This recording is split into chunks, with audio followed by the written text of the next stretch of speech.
Welcome to Heart Over Gold, the channel where love, kindness, and humanity shine brighter than any fortune. In today's story, Marcus and Sarah Washington appeared to have it all: wealth, success, and a perfect marriage. But when Marcus's affair with his company's marketing executive, Jim, leads to a shocking pregnancy revelation, Sarah's world shatters. Betrayed and devastated, Sarah faces a painful divorce and a $5 million settlement. However, she turns her heartbreak into power, reinventing herself as a celebrated artist, Kanugi, and launching a successful NFT collection. Meanwhile, Marcus's empire crumbles, and Sarah's rise proves that true strength comes from within. This is a story of betrayal, transformation, and ultimate redemption. Don't forget to like, subscribe, and share your thoughts in the comments, and keep up with our latest stories. The Billionaire's Greatest Regret. A grand mansion in Atherton, California, offering sweeping views of the Bay Area. A decade-long marriage that started from a college romance, alongside a tech empire valued at over $1 billion. This was the reality of Marcus and Sarah Washington's life. On the surface, it appeared to be the perfect love story. But perfection can be deceiving. In a single, catastrophic moment, their entire world was torn apart with three simple, life-shattering words. She's pregnant. This isn't just a tale of betrayal. It's about a man who sacrificed everything for a lie, and a woman who lost it all only to find herself again. What follows is a twist that no one, not even the billionaire who thought he had it all, could have predicted. Like this video if you've ever been let down. Don't forget to subscribe for more stories that challenge everything you know. The atmosphere in the minimalist marble dining room was thick with tension, and it felt almost suffocating. Sarah sat across from her husband, Marcus, watching him absent-mindedly swirl red wine in his glass, the crystal gleaming under the glow of an extravagant chandelier above them. It was a scene of wealth and refinement, just like every other aspect of their life since Marcus's company, Innovate Dynamics, went public. He had everything, and she was supposed to have him. Yet, for the past 6 months she had been living with a shadow of the man she once knew. The real Marcus, the one she fell in love with, seemed to be gone, replaced by a distant stranger. His smile no longer reached his eyes. His touch was brief and distracted, and his phone had become an inseparable part of him, guarded as if it held the key to his very soul. "You've been quiet tonight," Sarah remarked, her voice the softest of counters to the heavy silence that hung between them. She chose her words carefully, knowing that accusations could easily explode. "Not yet," Marcus replied, still not looking up. "There's just a lot to think about. Q4 projections are aggressive. For the aggressive, it was always work." That perfect, unquestionable excuse. For years, Sarah had been his silent partner in this. She was the one who read his business plans back in their tiny apartment, designed the first logo for Innovate Dynamics on an old laptop, and celebrated his first round of funding with a bottle of $5 champagne. She had put her own promising career on pause to support his dream. Now his dream was a multi-million-dollar empire, and yet it felt more like her cage. "I saw a charge on the card statement." "Cartier," Sarah started, her heartbeat quickening. "I thought my birthday was still 3 months away." His hand froze. The wine swirled to a halt. Slowly, he placed the glass down, the clink against the polished oak echoing too loudly. He finally looked up at her, but the man staring back wasn't the warm, driven Marcus she had married. This was a stranger, his eyes cold, as if they were made of steel. "We need to talk, Sarah," he said, and those 4 words hit her harder than any betrayal ever could. "I haven't been fair to you," Marcus started, his voice rehearsed, almost robotic. A line so practiced it felt like an insult. "Unhappy?" Sarah asked, the word sounding absurd. "Unhappy with what, Marcus? The private jet? The house in Lake Tahoe? The life you always dreamed of?" "It's not about that," he snapped, his composure breaking just for a second. "It's not about the things. Then what is it about?" Sarah whispered, her heart racing, a cold dread filling her. He took a deep breath, the kind you take before announcing a decision that's already been made. "Her name is Jim. She works in marketing at the company." The name hung in the air like a toxic cloud. Jim, 26, ambitious, with bright eyes Sarah had seen staring at Marcus in company photos. The hand that lingered on his arm, the laugh a little too loud. Sarah had dismissed it as the behavior of a social climber, but now she saw it for what it was, a warning she had failed to heed. "You're having an affair," Sarah said, her voice flat, as if the words didn't even belong to her. It was the calm before the storm, the stillness before the wave of emotion hit. "It's more than that," Marcus said, and with those words, the dam broke. "Jim is pregnant." The world around Sarah spun, the chandelier above her seeming to sway as if it was mocking her. its light fragmenting into 1,000 blinding shards. Pregnant. The word hit her like a physical blow. They had been trying for a baby for 2 years. Tests, procedures, and endless disappointment. It was supposed to be their dream, their future. But now this, you did this. You did this to us, Sarah said, her shock giving way to raw, unrestrained fury. I know, Marcus replied, his voice chillingly calm. The worst part? There was a flicker of relief in his eyes, as if confessing had finally set him free. I'm sorry for how it happened, but I'm not sorry that I did it. I feel alive with her. Sarah, I'm happy, so what happens now? Sarah asked, her voice trembling as she fought to keep her composure. I want a divorce, Marcus said, his voice cold and final. The words fell from his lips like a surgeon's scalpel, clean and precise. I've already instructed my lawyer, Mr. Thompson, to prepare the papers. It's a very generous offer. You'll be well taken care of. Generous? Sarah couldn't stop the laugh that escaped her, though it sounded more like a sob. You think you can put a price on 10 years of my life? On the career I sacrificed for you? On everything? Don't be dramatic, Marcus retorted, his voice hardening again, slipping back into the cold, calculating CEO persona. This is a transaction now. I'll give you the Atherton condo and the settlement. $5 million. It's done. $5 million. To him, it was nothing. To her, it was an insult, a mere price tag for everything she had given up. I want you out of the house, Sarah, Marcus continued, standing up. Jim is moving in. She's delicate, and I don't want any added stress. I've already packed your things. They're in the guest wing. A car will be here in the morning to take you to the condo. He wasn't just asking for a divorce. He was erasing her. Sarah's rage crystallized into something cold and unyielding. Get out, she screamed, her voice raw but full of strength. I won't be thrown out like garbage in the middle of the night. I'll leave in the morning, but tonight, you're the one who will leave. Go to her. For the first time, he hesitated, his confidence faltering. He saw something in her eyes, something he hadn't seen before. Not pain, but a chilling resolve. He opened his mouth to argue, but thought better of it. Without a word, he turned and left the room. Moments later, Sarah heard the front door slam, followed by the roar of Marcus's McLaren speeding down the driveway. She was alone in the grand, empty house, her marriage over, her life crumbling. The half-eaten meal on the table was a cruel reminder of the life that no longer existed. The condo in Atherton was beautiful, but cold. Everything about it screamed corporate housing. Sarah realized it had never been meant for her. It was Marcus's holding cell for his discarded wife. The boxes containing her personal belongings sat in the middle of the living room like a monument to the life she had lost. For the first week, Sarah barely moved, consumed by shock and grief. Sleep came in restless bursts, haunted by nightmares of Marcus and Jim redecorating her life. Her phone never stopped ringing, and social media posts from Jim filled her feed. One photo showed her hand, a diamond engagement ring shining as Marcus's hand rested on hers. Soulmate, the caption read. That word cut through Sarah's heart like a dagger. Weeks passed, and Sarah's only lifeline was her best friend Sarah, who arrived with tequila and a fire in her eyes, ready to take on the world. But Sarah couldn't escape the reality. She was being erased, replaced in real time. As Marcus flourished with Jim, Sarah's world remained frozen in grief and anger. Then one day, Sarah found her college art portfolio. The sketches, designs, and vibrant digital prints reminded her of who she had been before Marcus's world consumed her. It was a painful irony. Like the Japanese art of kintsugi, the practice of repairing broken pottery with gold. But there was no gold here, just shattered pieces. Sarah cried for the woman she used to be, for the woman she had sacrificed, and for the life that had been stolen from her. The condo was silent, cold, just like the life she now had. But through the pain, a flicker of something new emerged. The rawness of it all was strangely fertile, the beginning of something unexpected. She called Sarah. I need a lawyer, Sarah said, her voice trembling but firm. Not just any lawyer. I need a shark. Sarah had a name, Victoria Sterling. Known as the Lioness, she was feared by the tech tycoons Sarah had once called her peers. She would make some calls. 2 days later, Sarah sat in Victoria's office, ready to reclaim her life.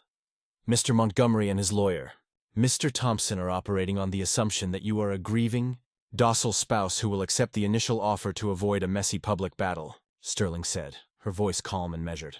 This is a common and often effective strategy. They are banking on your emotional devastation to cloud your judgment. She tapped a perfectly manicured finger on the divorce offer Marcus's lawyer had sent. $5 million sounds like a lot of money to most people. But in the context of a 10-year marriage to a man whose company's market cap is currently over 12 billion, a company you were instrumental in founding, it is, as to put it mildly, an insult. Sarah felt a flash of validation. He said I gave up my career willingly. Of course he did. Sterling scoffed lightly. Did you sign a prenup? No, Sarah said. We were 22. We had nothing but student loan debt and a shared pizza. A slow smile spread across Victoria Sterling's face. Then we are not here to accept a settlement, Mrs. Washington. We are here to claim your legitimate share of a marital asset. You are not merely the supportive wife. You were an uncredited and unpaid co-founder. Did you design the original logo? Did you participate in the early strategy sessions? Did you host potential investors at your home? Yes, all of it. Excellent, Sterling said, leaning forward. Forget the 5 million. We are counter-suing for a 15% stake in Innovate Dynamics. We will subpoena his business partner, David. We will bring in forensic accountants. We will make it abundantly clear that a public, prolonged, and deeply embarrassing court battle will be far more costly to his company's stock price than a fair and equitable division of assets. For the first time in a month, Sarah felt a surge of something other than pain. It was power. It was the sensation of taking back control. Agreed, she said, her voice stronger now. Let's do it. Leaving Sterling's office, Sarah felt a shift in the air. The city no longer seemed hostile. It seemed full of possibility. That night, instead of hiding under a blanket, she unpacked her old workstation, a high-end graphic tablet, and a powerful computer.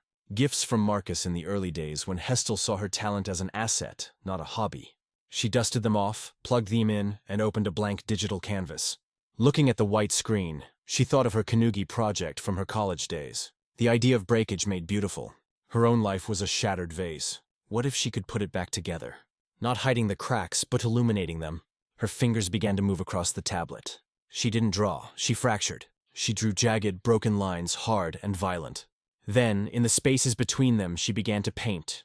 Not with gold, but with challenging, vibrant colors. She poured all her hurt, her rage, and her anguish into the digital canvas.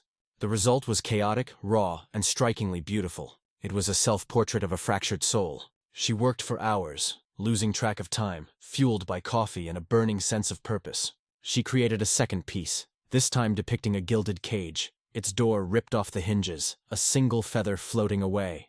A third showed a heart made of glass cracked down the middle with a ruthless, thorny life growing through the fissure, blossoming with impossible flowers. She created a collection of 12 pieces, calling it the Shattered Collection. Each was a story, a moment of her pain transformed into art. On a whim, remembering the boom in digital art markets, she minted them as NFTs, a world she knew something about from listening to Marcus's endless talk about blockchain technology. She created a low-key profile under the pseudonym Kentugi and listed the collection. She didn't expect anything to come of it. It was simply an act of catharsis, of releasing the poison that had been running through her veins. She had taken the broken pieces of her life and begun to build something new. It wasn't a home. It wasn't a marriage, but it was hers. It was the first golden thread in a tapestry she hadn't fully imagined yet. And when she finally went to sleep, exhausted but lucid, she realized she hadn't thought about Marcus or Jim for 6 whole hours. It was a start. Leave your comments. Do you think art can be a form of healing? Marcus Washington believed he had engineered the perfect life. He had his bright, beautiful, and adoring fiancée, Jim, living in his palace. His business was thriving, and the minor inconvenience of his divorce was being handled by the best lawyers money could buy. In his own mind, he was untouchable, but paradise came with a price tag, and Jim was an expert at inflating the bill. Her delicate condition became an all-purpose justification for every whim. The nursery had to be redesigned 3 times by a celebrity interior designer. She needed a new G-Wagon because his McLaren was too aggressive for the baby. Her wardrobe was replaced wholesale with high-end designer maternity wear. Initially, Marcus was happy to indulge her. It was part of the fantasy of providing for his new family, of lavishing them with the fruits of his success. But her materialism was relentless, and it came with a nasty new trait, control. She controlled his social calendar, insisting they only attend events that garnered positive press. It's about building our brand Asa family, sweetie. She'd stroking his ego while subtly isolating him. Old friends like David were pushed to the periphery.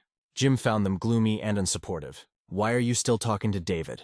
She asked one night, scrolling through her phone while Marcus tried to unwind from a stressful day. They're clearly on Team Sarah. It's bad energy for the baby. David is my business partner and my oldest friend. Marcus retorted a little more sharply than he intended. We built the company together, and now we're building a family together, she said, placing a hand on her stomach. The ultimate trump card. Priorities change, Marcus. He let it go, but the conversation left a bitter taste. David had been his best man. He was the one Marcus had called, trembling with excitement after securing his first round of funding. No, he was bad energy. The cracks began to show in other ways, too. Jim seemed to have an almost pathological aversion to talking about her past. When Marcus asked about her family, she gave vague, contradictory answers.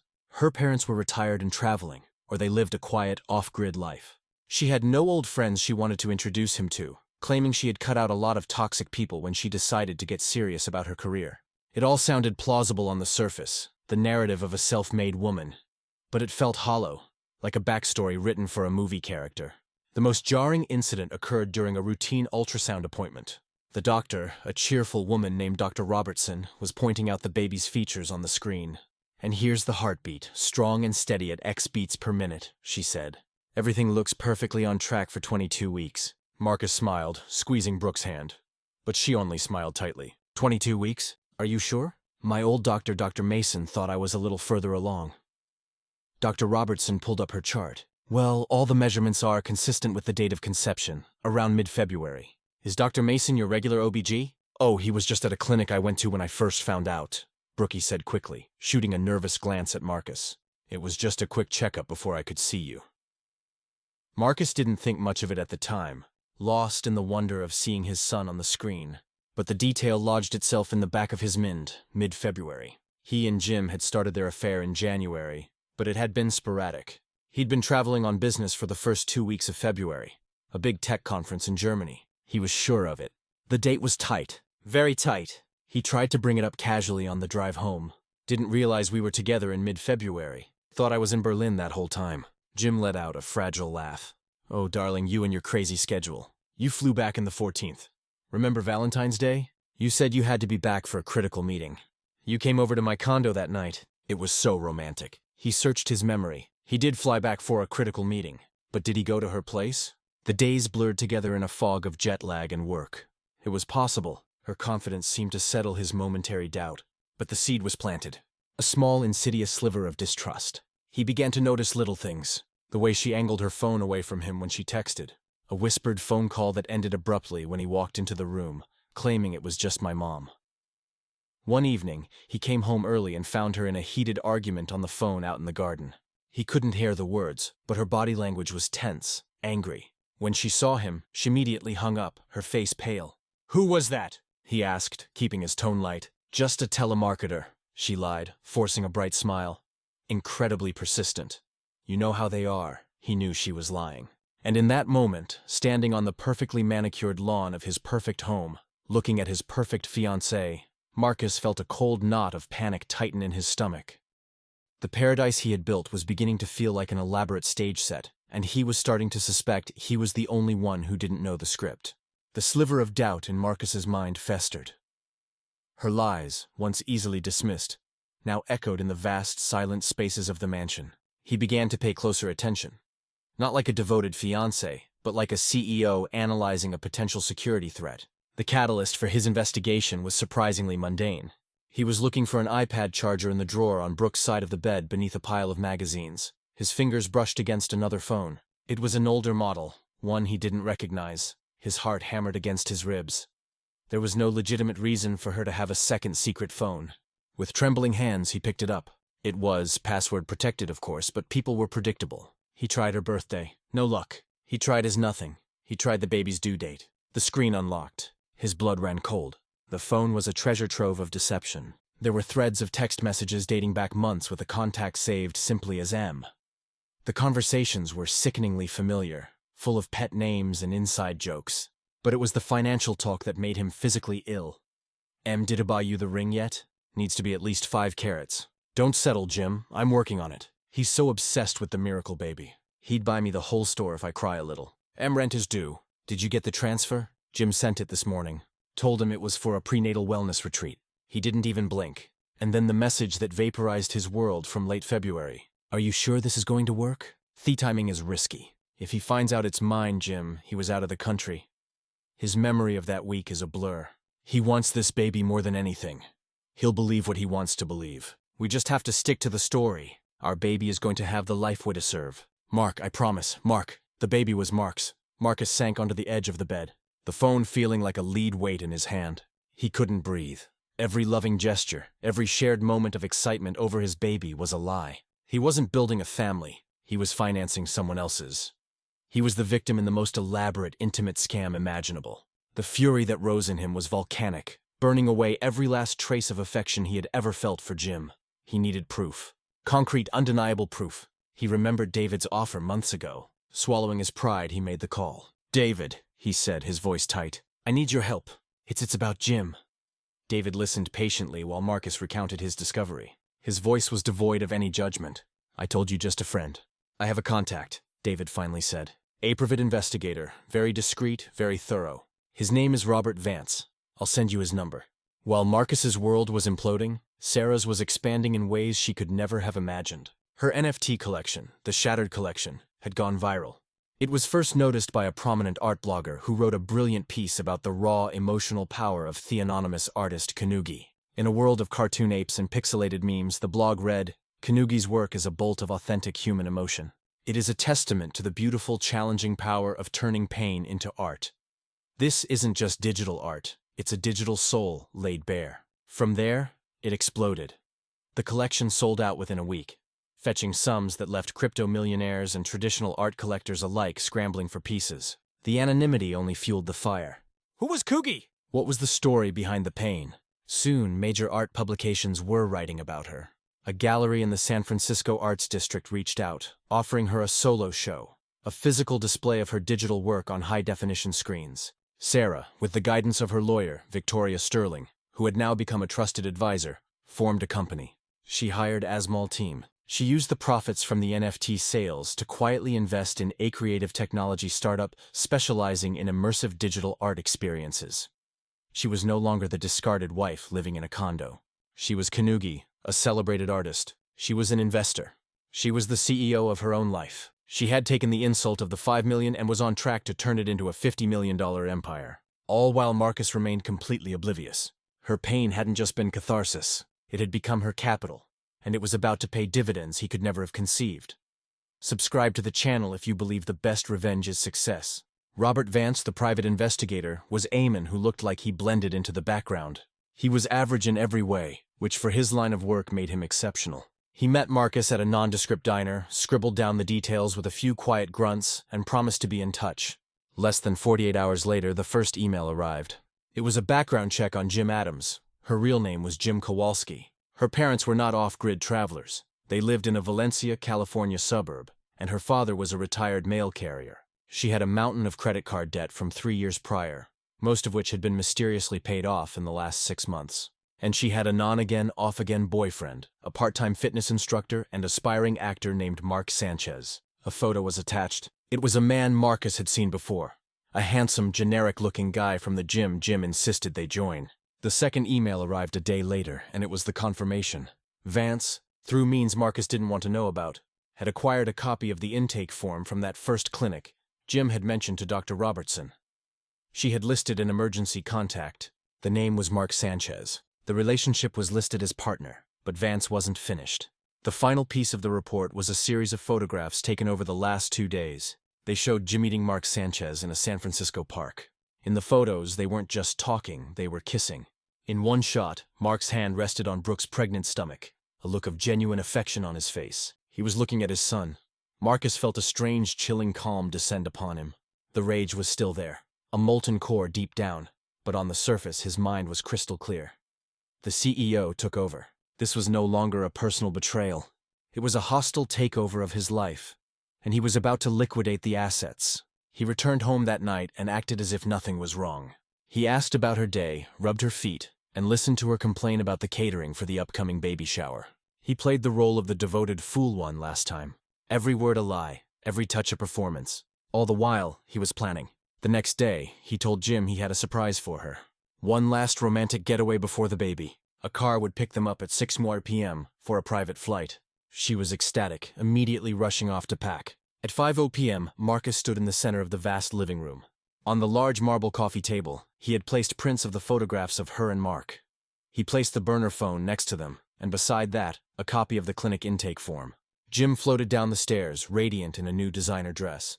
a small expensive carry-on bag in her hand. "I'm ready, darling." "Where are we going?" "We're not going anywhere, Jim," Marcus said, his voice flat, devoid of any warmth. Her smile faltered. "What do you mean? The care is almost here." "I canceled the car," he said, gesturing to the coffee table. "Think you should take a look at this." Her eyes followed his gesture. She saw the photographs. The color drained from her face, leaving a grayish pallor. She saw the phone and she looked like she might be sick. Her carefully constructed world was dissolving right in front of her. "Marcus, I can explain," she stammered, her hand flying to her stomach. "It's not what it looks like." "Oh, I think it's exactly what it looks like," he said, his voice dangerously low. "It looks like fraud. It looks like a long con. It looks like you and your boyfriend Mark cooked up a disgusting plan to fleece me for every last cent I have. No, it's not his baby." "It's yours!" she shrieked, tears springing to her eyes, but the performance was over. He could see the terror behind the tears. "Stop," he commanded, the single word snapping like a whip in the silent room. "Just stop. I know everything. I know about the phone. I know about the money you've been wiring him. And I know that baby, the baby I was so excited for, the baby I was going to love and raise is his." Her facade completely crumbled. The desperate tears turned into a snarl. "Fine, fine," she spat, her voice dripping venom. "Fine, it's his. And you know what? He's 10 times the man you'll ever be. You and your precious money. That's all you are, Marcus. A walking bank account. You're so arrogant you couldn't even see what was right in front of your face." "Get out," he said, the words barely a whisper. "What?" "Get out of my house," he roared, the sound echoing off the marble and glass. He pointed toward the door. "You can take your designer clothes and your dirty money, but you will be out of here in 10 minutes. Security is on the way. If you haven't left when they arrive, you will be removed for trespassing." She stared at him, her chest heaving, her face a mask of pure hatred. She opened her mouth to say something more, but she saw the finality in his eyes. This was not a negotiation. She turned, grabbed her bag, and stormed out the front door, slamming it so hard a piece of art rattled on the wall. Marcus stood alone in the cavernous room. The silence was absolute. He looked around at the house he had built, the life he'd destroyed, the future he had fantasized about. It was all gone. If that had all been a lie. He had thrown away a decade of loyalty, of genuine love for a cheap, transparent forgery. He sank onto his thousand sofa and put his head in his hands.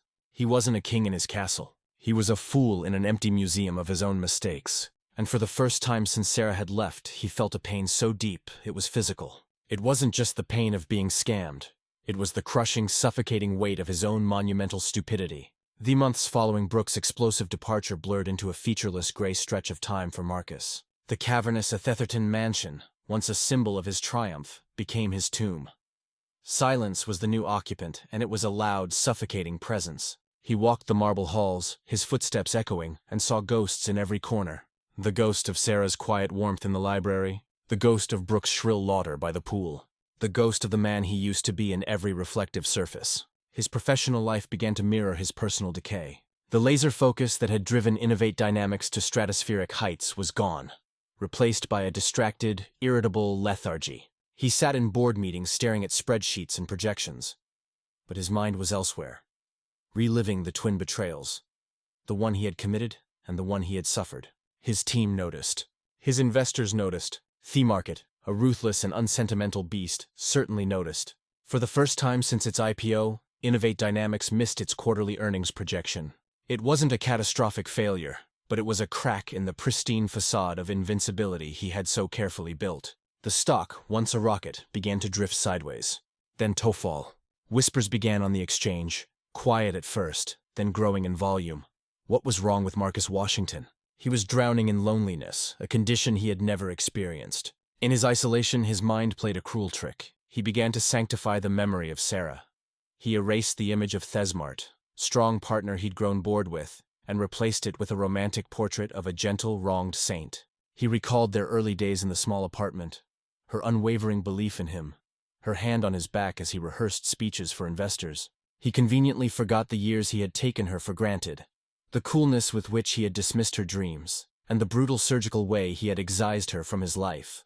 A desperate new fantasy began to take shape in the wreckage of his mind. He would win her back. He would find her. He would apologize. He would crawl if necessary. He would show her the new humbled Marcus. He imagined her in the Athetherton condo, still heartbroken, living a quiet, diminished life.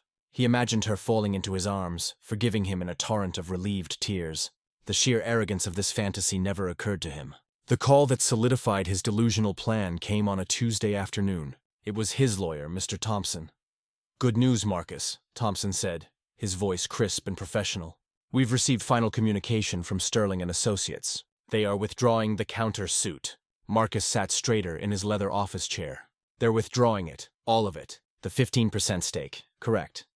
They've agreed to revert to the original divorce settlement terms.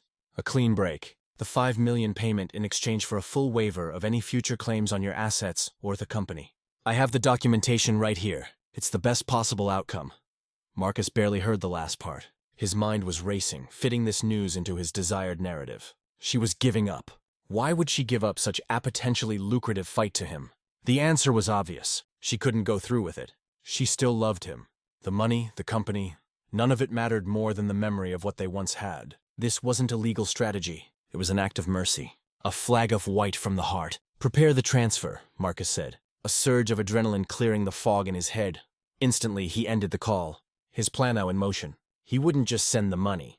He would deliver his apology in person, a grand sweeping gesture of his remorse. Hidua drove to Cartier, the same store where he had bought the ostentatious ring for Jim. This time he chose a necklace, an exquisite, delicate thread of diamonds, subtle and elegant. It was a piece Sarah would have genuinely loved, and the choice felt like a penance, a way to rewrite his past sins. With the velvet box resting on the passenger seat of his car, he drove toward a Thetherton. A carefully rehearsed speech of contrition and longing played on a loop in his mind. Heppeled up to the condo building, his heart pounding with a mix of nervousness and triumphant anticipation. He buzzed the apartment listed under his name. Silence. He buzzed again, holding the button down longer this time. Nothing. A man in workout clothes holding a small terrier's leash walked past him. "If you're looking for Sarah Washington, you missed her," the man said casually. "She sold the place a year ago. Doesn't surprise me with how well her gallery is doing." Marcus stared at him. The words weren't connecting her gallery.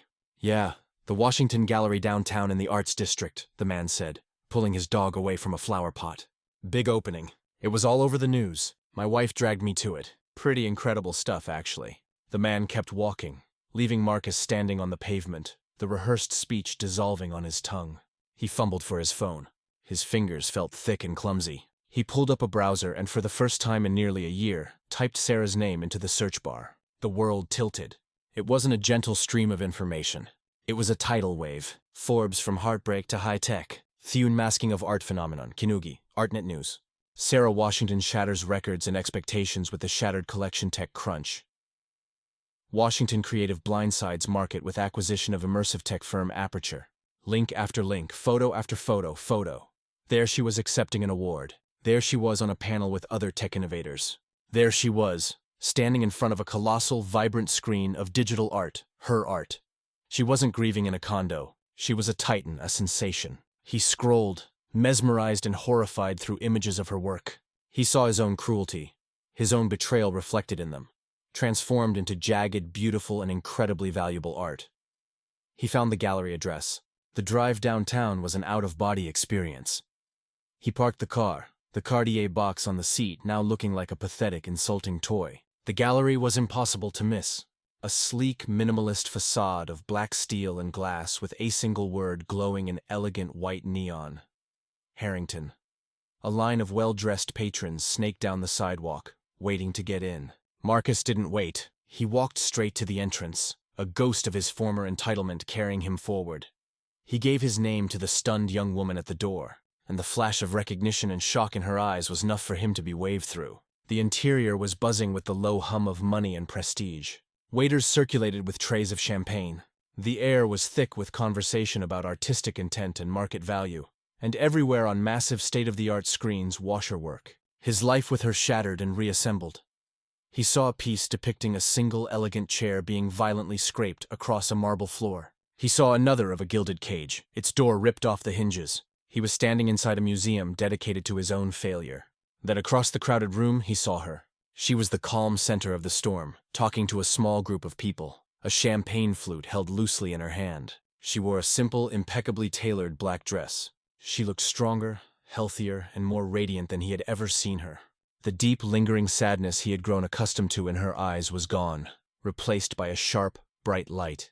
It was the look of a woman who was not just surviving, but conquering. As if sensing his gaze, she looked up. Their eyes met. There was no flash of pain, no gasp of shock, just a moment of cold, quiet recognition. She offered a polite smile to the people she was with. She excused herself with unhurried grace and began to walk toward him. "Marcus," she said, her voice perfectly even, holding a new, deeper timbre of authority. "Sarah, I had no idea," he stammered, the sheer scale of her success stealing his breath. He weakly gestured to the room. "This is incredible. I found a new use for my old skills," she replied, a faint, unreadable smile playing on her lips. "I came to apologize," he blurted out, the words feeling hollow and inadequate. "I know it's too late, but I need you to know what I did was unforgivable. I was a fool. A complete and utter fool. Jim, she condemned me. Sarah, she lied about everything. The baby wasn't even mine." He laid his pathetic truth at her feet, hoping it would be a revelation, a balm that might earn him some sliver of pity. Sarah's calm expression didn't waver. "I know." The two words hit him with the force of a physical blow.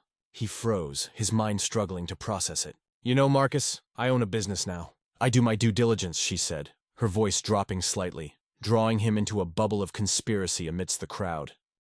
"When Victoria Sterling first filed my countersuit, she hired an investigator. It's standard practice in a contentious divorce. We've known about Mark, the burner phone, the money transfers, and the questionable paternity timeline for the better part of 6 months. We were just waiting for you to figure it out yourself." He was speechless, totally, completely speechless. The story he thought he was revealing was old news. He had been a clumsy actor in a drama she had been watching from the director's chair. "But you dropped the suit," he managed to choke out, the words tasting like ash. "You took the settlement." Her smile widened, and for the first time, he saw the glint of steel beneath the surface. "Yes, $5 million is excellent seed capital, much more effective than prolonged litigation. Why would I fight you for a 5% stake in your declining company when I could use your money to build my own from scratch? It was a much better investment." She paused, letting the brutal business logic of her decision sink in. Then she delivered the kupros. "And besides, my lead investor for the Aperture acquisition was David. He sold his Innovate Dynamics stock 3 months ago. He said he wanted to invest in a future with a little more integrity." Marcus's jaw dropped. David, his partner, his best man, his last link to his old life, had left him. For her, Marcus couldn't stare, his mouth slightly ajar, a caricature of shock. The expensive necklace in his pocket felt like a lead weight pulling him down. His grand gesture, his pathetic apology, his entire reconciliation fantasy. It was all a joke. He had come here as a savior to rescue the broken woman he had left behind. But there was no broken woman here. She had taken the pieces of the life he had shattered and built an empire from them. An empire that was already beginning to overshadow his own. "I have to get back to my guests," Sarah said. Her tone was polite, professional, final. She turned to walk away. "Sarah, wait!" he pleaded, the sound raw and desperate. The last gasp of a drowning man. She stopped, her back still mostly to him. "Yes, Marcus." He searched for something to say, a word, an argument, an appeal. But there was nothing. What could he offer a woman who had everything? A woman who had built her new world upon the ashes of the one he had burned. He was irrelevant. She didn't wait for the answer he didn't have. With one final imperceptible sigh, she rejoined the warmth and light of the crowd, rejoining her world. A queen in her court, she left him standing alone in the center of her gallery. A ghost at a banquet, surrounded by the beautiful, brilliant, and deeply personal evidence of his monumental failure. He was completely and finally speechless. In the end, this was not just a story of revenge. It was a story of rebirth. Marcus Washington, the billionaire who believed he could buy and sell people's lives, was left with nothing but the empty echo of his own arrogance. He learned the hardest lesson of all. That character is the only asset you cannot liquidate. Sarah, on the other hand, is a powerful reminder that sometimes our deepest wounds can become our greatest strengths. She didn't just recover. She learned to fly. She proves that the end of one story, however devastating, can be the beginning of a much better one.